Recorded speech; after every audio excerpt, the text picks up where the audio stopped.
بنی گالہ یا زمان پارک جائیں گے۔ تو یہ وہ نقطہ تھا جس کی بنیاد کے اوپر ڈیوٹی جج کی عدالت سے درخواست لی گئی، اور پھر اس کے اوپر چیئرمین پی ٹی آئی کے دستخط بھی نہیں تھے اول تو وہ کیس خصوصی عدالت سے بھی یہاں سے منتقل ہو جاتا تو آلریڈی وہ درخواست تھی، وہ اتنا بڑا ٹیکنیکل مسئلہ نہیں تھا، لیکن ایک یہ بڑی وجہ بتائی جا رہی ہے۔ دوسرا معاملہ جو ہے کہ وہ اس وقت جو اسٹیبلشمنٹ کے اندر ایک بڑی بے چینی اور بے قراری پائی جاتی ہے، اور وہ پاکستان کی معاشی صورتحال کو لے کر ہے۔ معاشی صورتحال جو ہے کہ وہ اتنی اچھی نہیں ہے، مہنگائی روز روز بڑھ رہی ہے، بجلی کے بلوں کے اوپر آلریڈی پورے پاکستان کے اندر احتجاجی مظاہرے ہو رہے ہیں۔ پھر اسی طرح سے چینی کی قیمتیں جو ہیں وہ 200 سے 250 روپے فی کلو تک پہنچ چکی ہیں، چینی دستیاب بھی نہیں ہے۔ آٹے کی قیمتیں بھی اسی طرح سے جو ہے کہ 160-70 تک جو ہے کہ وہ پہنچ چکی ہیں۔ تو ایسے حالات میں آئی ایم ایف جو ہے وہ ریلیف دینے کے لیے تیار نہیں ہے۔ وزارت خزانہ نے ایک پیکیج دیا تھا، لیکن اس کو انہوں نے یہ کہہ کر کہ جو وزارت خزانہ نے اسیسمنٹ کی ہے وہ ٹھیک نہیں ہے، اور اس کا امپیکٹ 6.5 ارب نہیں بلکہ 15 ارب روپے ہوگا، تو اس لیے اس کی نئی اسیسمنٹ کر کے بھیجی جائے، اور نئی اسیسمنٹ ابھی وزارت توانائی کرے گی، وزارت خزانہ کرے گی، اور پھر وہ پیش کیا جائے گا تو دوبارہ مذاکرات ہوں گے، دوبارہ ریویو ہوگا۔ تو اس لیے سر دست کوئی عوام کو ریلیف ملنے کی توقع نہیں ہے۔ تو ایسے حالات کے اندر جو چینی ہے اس کی قیمتیں خاص طور کے اوپر بہت زیادہ آسمان کو چھو چکی ہیں، اور اس میں جو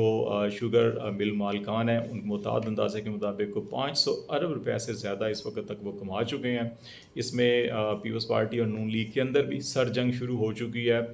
نون لیگ کے احسن اقبال نے کہا جی کہ چینی جو ہے کہ 2.5 لاکھ ٹن جو ایکسپورٹ ہوئی وہ وزارت تجارت کی منظوری سے اسمبلی سے ہوتا ہے، اور وہاں تو نوید قمر بیٹھے تھے، تو پیپلز پارٹی کا یہ فیصلہ تھا، تو نون لیگ کیسے ذمہ دار ہو سکتی ہے؟ تاج حیدر صاحب نے اس کے جواب میں یہ کہا کہ اگر نوید قمر نے کسی چیز کی اسمبلی کی منظوری کروائی ہے تو وہ پاکستان کو اس کے معادلے میں زر مبادلہ جو ہے حاصل ہوا، لیکن جو 14 لاکھ ٹن اسمگلنگ ہوئی تو وزارت داخلہ پہ تو رانا ثناء اللہ صاحب بیٹھے تھے، تو ان سے یہ پوچھا جائے کہ 14 لاکھ ٹن جو اسمگل ہوئی اس کا پیسہ کس کی جیب میں گیا؟ تو اس کا پیسہ یقینی طور کے اوپر پاکستان کے جو شوگر مافیا ہے، اس میں بہت سے لوگوں کو پتہ ہے، اس میں شریف فیملی بھی ہے، چودھری فیملی بھی ہے، زرداری فیملی بھی ہے، ہمایوں اختر فیملی ہے، سیف اللہ فیملی ہے، پھر اس کے اندر جو ہے کہ استحکام پاکستان سے تعلق رکھنے والے جہانگیر ترین، ان کی سب سے بڑا شیئر ان کا ہے۔ تو یہ سارے لوگ تو اس وقت اسٹیبلشمنٹ کے ساتھ کھڑے ہیں، تو ان کو کہا جا رہا ہے کہ فائدہ پہنچانے کے لیے پولیٹیکلی بھی اور فائنینشلی بھی یہ سب کچھ کیا گیا، اور ایک دو پھر قربانی کا بکرا جو ہے کہ وہ عوام کو بنایا گیا۔ تو ان حالات کے اندر اسٹیبلشمنٹ جو ہے وہ کافی پریشان ہے۔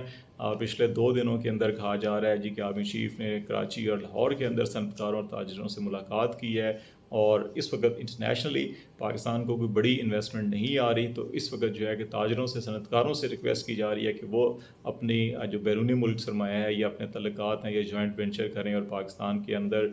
25 ارب ڈالر دونوں شہروں میں ریکویسٹ کی گئی جی کہ آپ کو سرمایہ کاری لے کر آئیں، لیکن یہ ان صنعت کاروں سے ریکویسٹ کی جا رہی ہے کہ جو پچھلے 1-2 سال سے پاکستان کے معاشی حالات ہیں، پالیسیز ہیں، ان سے تنگ آ کر یہاں سے سرمایہ منتقل کر رہے ہیں۔ تو اگر پاکستان کے حالات ایسے ہی ہیں، الیکشن کب ہونے ہیں، کوئی غیر یقینی صورتحال ہے، تو یہ وہی صنعت کار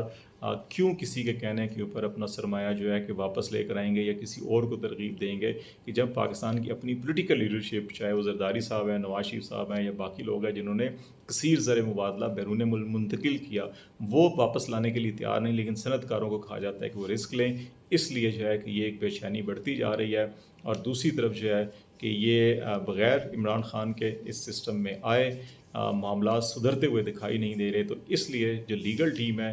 پی ٹی آئی کی، وہ بھی ہوپ فل ہے کہ اگلے آنے والے دنوں کے اندر کچھ نہ کچھ خان صاحب کو ریلیف مل سکتا ہے، لیکن یہ سارا کا سارا ڈیپینڈ کرتا ہے کہ پولیٹیکلی سچویشن کس طرف جاتی ہے۔ صدر صاحب کے ساتھ نگران وزیر قانون نے ملاقات کی ہے، اس کے اندر یہ بڑی خوشگوار تصویریں سامنے آئی ہیں،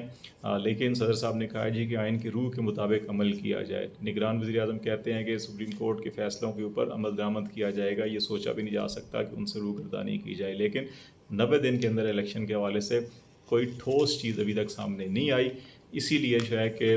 بہت سی چیزیں بیک گراؤنڈ کے اندر چل رہی ہیں، تو کہا جا رہا ہے کہ اس ہفتے کافی چیزیں جو ہے کہ وہ ڈیولپ ہو سکتی ہیں، پیش رفت ہو سکتی ہے۔ تو لیٹس سی، دیکھتے ہیں معاملات کیسے چلتے ہیں، آپ کو آگاہ کرتے رہیں گے۔ فی الحال خالد جمیل کو اجازت دیجیے، اللہ حافظ۔